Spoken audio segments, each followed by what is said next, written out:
서울권 교회에서는 오래전부터 회자되는 한 가지 유명한 이야기가 있습니다. 주일 아침에 어머니가 일어나서 아들을 깨웁니다. 얘야, 교회 가야지. 오늘 주일이야. 그랬더니 아들이 말합니다. 싫어요. 교회 가기 싫어요. 더 자고 싶어요. 엄마가 또 부드럽게 타이릅니다. 그래도 주일인데 이러다가 예배 늦겠다. 주일날이면 가족 다 같이 교회 가는 거 너 알잖니? 싫어요, 엄마. 교회 왜 가야 돼요? 나 교회 왜 가야 되는지 도대체 모르겠어요. 그래서 엄마가 말했습니다. Because you are 42 years old and you are a pastor. 너 나이가 42이고 목사 아니니 교회 가야지 라고 했답니다. 썬데이 아침에 교회 가고 싶지 않은데 억지로 나아가는 사람들이 많이 있죠. 그건 애들이나 어른이나 평신도나 목회자나 다 그럴 수 있을 것 같습니다. 여러분은 어떠신가요? 오늘 오고 싶어서 오셨나요? 아니, 이럴 수가. 대답이 별로 없으신데. 저희 교회는 정말 오고 싶어서, 만나고 싶어서, 모이고 싶어서, 예배드리고 싶어서 그렇게 오는 교회였으면 좋겠습니다. 아멘. 한 가지 더. 우리 교회는 하나님께서 오고 싶어하는 교회일까요? 다시 말해서 하나님께서 임재하셔서 정말 우리의 예배를 기뻐 받으시고 싶어 하시는 그럴 만한 교회일까요? 오늘 본문 22절에서 바울이 이렇게 말합니다. 너희도 성령 안에서 하나님이 거하실 처소가 되기 위하여 그리스도 예수 안에서 함께 지어져 가느니라. 여기서 바울이 하나님이 거하실 처소라고 이런 표현을 씁니다. 영어로는 a dwelling place for God라고 말하잖아요. 하나님이 거하실 처소가 뭘 말하는 걸까요?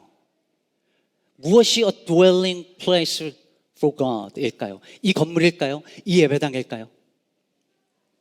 아닙니다.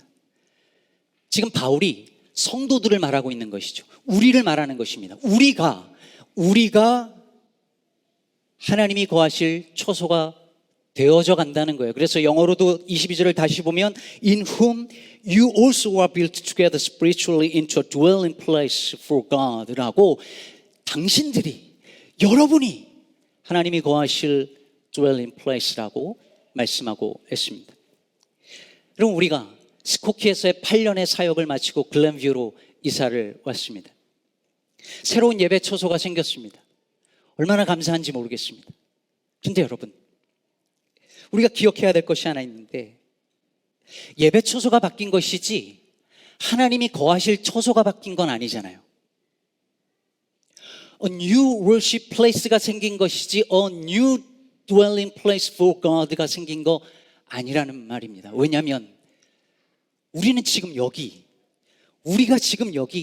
하나님이 거하실 처소로서 변함없이 지금 여기 있기 때문입니다. 건물과 주소가 바뀐 것이지 우리가 바뀐 것은 아니니까요. 그래서 사랑하는 여러분, 우리가 잊지 말아야 한 가지 사실은 아무리 예배당이 더 크고 아름다워졌을지라도 자동적으로 하나님이 거하시는 처소가 되는 것은 아니라는 사실입니다.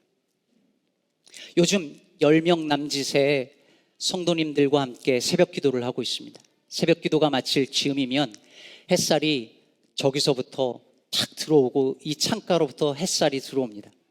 그럼 앉아서 그것을 보고 있으면 얼마나 아름다운지, 마음이 얼마나 평온해지는지 가만히 앉아만 있어도 너무 좋습니다. 너무 감사합니다. 어디 그뿐인가요? 우리 교회 이 예배당 안에 아이들 농구할 수 있는 곳이 실내에 있어서 아이들이 뛰어노는 모습 보니까 그것도 너무 좋습니다. 그것만이 아니에요. 우리 아이들 예배당이 커지니까 여기서 숨바꼭질을 합니다. 하이드앤시크를 하는데 막 뛰어다니는데 우리 리틀 키즈만 아니라 유스 애들도 그래서 좀 당황하긴 했지만 어쨌건 아이들이 막 뛰어다니는 모습이 너무너무 좋고 감사합니다. 그런데 여러분, 그렇더라도 이 건물 때문에 이곳이 자동으로 a dwelling place for God가 되는 게 아니라는 걸 우리 잊지 말아야 할 할 것입니다. 이 예배당이 아니라 바로 우리가 여기 앉아 있는 여러분 모두가 하나님이 거하실 처소가 되어져 가야 하는 줄로 믿습니다. 어떻게 그럴 수 있을까요? 어떻게 해야 그럴 수 있을까요? 오늘 말씀 21절에 보면 그의 안에서 건물마다 서로 연결하여 주 안에서 성전이 되어 가고 In him the whole structure is joined together and grows into a holy temple in the Lord. 여기서 성전이라는 말은 하나님이 거하실 처소라는 말과 같은 말이죠. 우리가 어떻게 성전, 하나님이 거하실 처소가 될 수 있는가? 바울은 뭐라고 말하고 있냐면 그의 안에서 건물마다 서로 연결하여 The whole structure is joined together. 그러니까 예수 안에서 우리가 서로 연결되는 것입니다. 끊어내는 것이 아니라, 서로 밀쳐내는 것이 아니라, 배제하는 것이 아니라, 담을 쌓는 것이 아니라 그리스도 안에서 서로 사랑하여 연결하고 연합하고 그리고 하나 되어질 때만이 거기 그 자리에 그 가운데 우리 가운데 하나님이 거하신다고 오늘 사도 바울은 말하고 있습니다. 여러분 혹시 1인 문화라는 말 들어보셨죠? 혼밥, 혼술, 혼영화 아십니까? 혼자 밥 먹고 혼자 술 먹고 혼자 영화 보고. 한국에는 혼자 어디까지 해봤나를 따지는 레벨 테스트가 있답니다. 혼자 편의점 가서 삼각김밥하고 컵라면을 혼자 먹을 수 있으면 그건 낮은 레벨 정도고요. 혼자 식당 가서 밥을 먹으면 조금 높은 단계인데 가장 높은 레벨이 뭔지 아십니까? 고깃집에 가서 혼자 고기를 시켜서 구워 먹는 거랍니다. 여러분 고깃집에 고기는 1인분 안 나오잖아요. 혼자 가서 2인분 시켜서 꿋꿋하게 혼자 먹는 거예요. 그러면 이렇게 혼자 무언가를 하는 것이 문화가 되고 내가 원하지 않는 누군가가 내 삶에 끼어들어와서 연관되어지는 것을 싫어하는 그런 이 사회의 문화 속에서 살아가고 있는 우리에게 바울은 하나님의 거하시는 처소가 되기 위해서는 우리가 그리스도 안에서 서로 연결되어야만 한다라고 말을 하고 있습니다. 22절을 다시 보시면 너희도 성령 안에서 하나님이 거하실 처소가 되기 위하여 그리스도 예수 안에서 함께 지어져 가느니라. 함께라고 말합니다. 혼자서는 성전이 될 수 없다고, 혼자서는 하나님이 거하시는 처소가 되어지는 것이 아니라고, 함께 할 때만이, 함께 연결될 때만이 하나님이 그곳에 거하시는 성전이 된다고 말하고 있습니다. 가끔 목회자들끼리 만나면 그런 이야기를 속풀이를 합니다.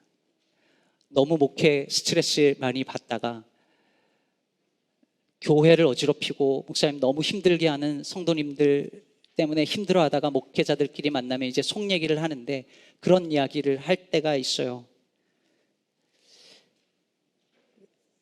제가 한 얘기 아니니까 오해하지 마시고, 그 집사님 그 장로님은 교회 바깥에서 만났으면 진짜 얼굴도 마주치고 싶지 않은 분이라고,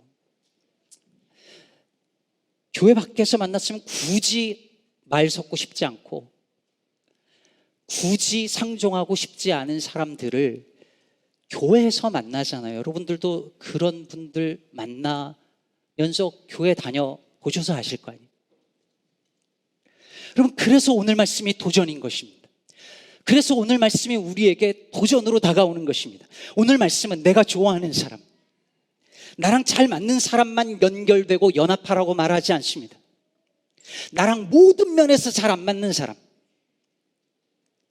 정치관과 지지 후보가 전혀 다른 사람, 1번 찍은 사람과 2번 찍은 사람, 식탁에서 앉아가지고 정치 얘기하면 다시는 말하고 싶지 않은 그 사람과 함께 예배하고 함께 교제하는 것이 교회됨의 의미라고 말하고 있습니다. 신앙의 색깔과 신학적 입장도 전혀 다른 사람, 교회 바깥에서 만났으면 상종하고 싶지 않은 사람, 같은 식탁에서 밥 먹고 싶지 않은 사람. 그런데 오늘 말씀은 바로 그런 성도들과도 주 안에서 연결되고 이어지고 연합되고 사랑으로 하나 되어질 때만이 하나님이 거하실 초소가 된다라고 말하고 있습니다. 오늘 이 본문은 유대인과 이방인의 하나됨을 전제로 하고 있는 말씀인 것을 기억하시기 바랍니다. 하나님은 바로 이런 교회에 머물고 싶어 하십니다. 나이 들어가는 분들은 다 느끼겠지만 점점 사진 찍히기가 싫어지죠. 예전에는 그래도 사진 찍으면 괜찮은데 나이가 어느 정도 드니까 사진 찍으면 나이 든 티가 너무 확 납니다. 그래도 혼자 찍으면 좀 괜찮습니다. 저 셀카 찍고 가끔 감탄하고 뭐 이러거든요. 근데 누구하고 같이 찍으면 티가 확 나요. 특히 젊은 것들하고 같이 사진 찍으면 다시는 사진 찍고 싶지 않습니다. 여러분, 나 혼자 생활할 때는, 나 혼자 예수 믿고 살 때는 나 그래도 괜찮은 사람 같습니다. 멀쩡한 사람 같아요. 그런데 한 교회 안에서 서로 다른 사람들과 부딪히고 갈등하고 긴장하고 때로는 어떻게 해야 될까 고민하고 기도하는 가운데 내가 어떤 사람인지가 그제서 보이는 것입니다. 그래서 하나님이 우리를 교회로 공동체로 부르십니다.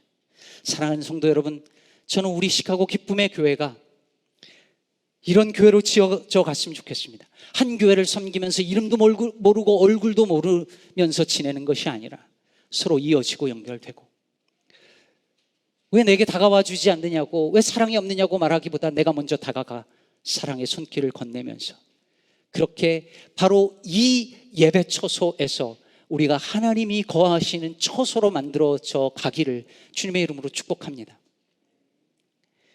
정현종 시인의 비스듬히라는 시 기억하실 텐데 이 시를 읽어드리고 말씀을 맺으려고 합니다. 생명은 그래요. 어디 기대지 않으면 살아갈 수 있나요? 공기에 기대고 서 있는 나무들 좀 보세요. 우리는 기대는 데가 많은데 기대는 게 맑기도 하고 흐리기도 하니 우리 또한 맑기도 흐리기도 하지요. 비스듬히 다른 비스듬히를 바치고 있는 이여.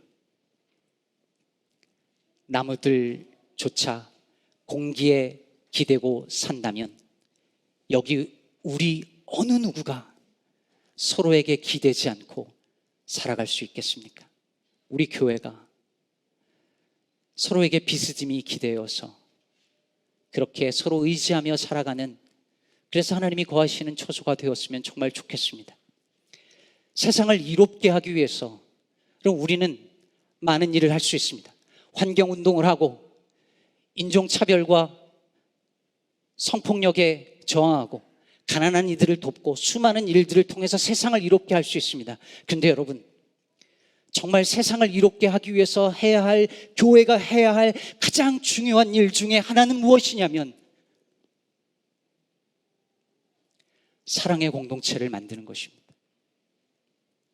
세상 그 어느 곳에서도 찾아볼 수 없는 진실한 영혼의 공동체를 만들어 세상으로 하여금 저기 하나님이 계시는구나라는 것을 보여줄 수만 있다면 저는 그것이 교회가 세상을 이롭게 하는 가장 중요한 사명이 되리라 믿습니다.